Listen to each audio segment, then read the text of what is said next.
Yesterday we read parts of A Pack of Wolves and Other Canines and discussed different parts of the nonfiction book that would help us with our informational writing.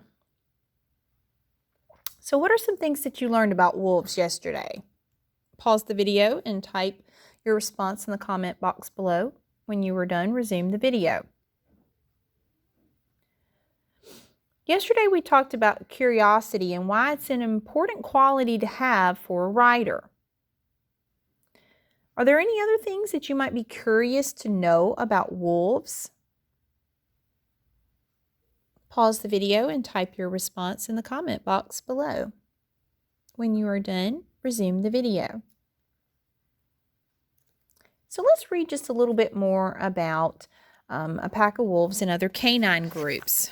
If I go back to the contents page, remember that contents page lists the names of the chapter along with the page number where each chapter begins. The content page also lists special features at the end of the book. These features are our text features, and they provide us with more information about the topic. So we have fact file, glossary, and find out more, and index. Today, as we read more from our book, we're going to go to chapter What Do Wolves Eat? And that's on page 22. So, what do wolves eat? Wolves are carnivores or meat eaters. They usually get their food by hunting, catching, or killing prey. Working together, they can bring down large grazing animals such as deer, musk, oxen, or moose. They will also hunt smaller prey such as rabbits, mice, and fish. Dead meat. If they cannot find fresh food, wolves will eat carrion. This means the bodies of animals that are already dead and starting to rot. Ugh. That might sound disgusting, but lots of wild animals do this. It is a way to use up food that would otherwise be wasted. So, we have a large deer makes a fresh meal for this hungry wolf pack. I'm glad that the photograph doesn't provide us a whole lot of detail there on that.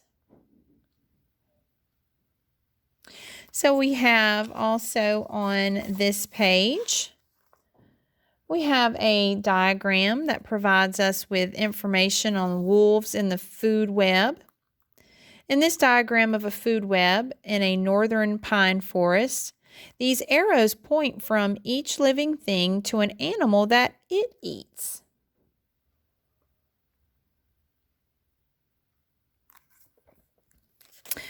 I also want to point out on pages 42 through 45, this is that part at the back with the fact file, our glossary, that find out more, and index. These special features, which are text features as well, appear at the end of a book. I want us to pay close attention again to that glossary today. A glossary is a list of words that the author defines for the reader. Words in a glossary are listed in alphabetical order.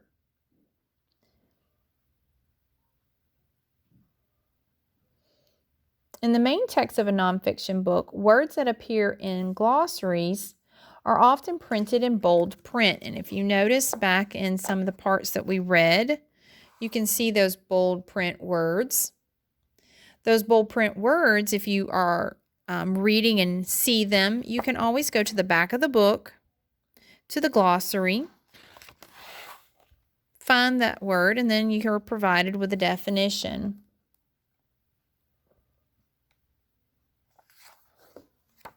So, what are some different ways the author of this book provides information about wolves and other canine groups? And I want you to think very closely or carefully about what features the author has in this book to provide you with information about wolves and other groups.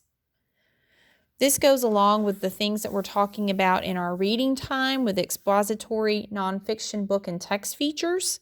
So I want you to pay close attention to the types of text feature the author provides in this book. Type your response in the comment box below on the different ways the author of this book provides information about wolves and other canine groups.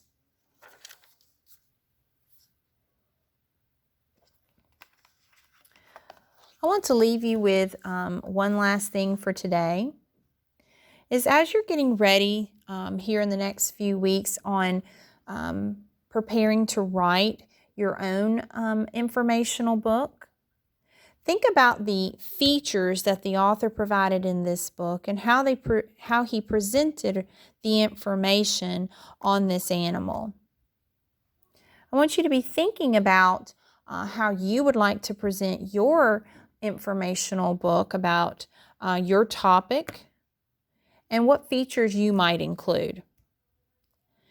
In the comment box below, tell me what type of book what way you would like to present your informational writing and what features you might use.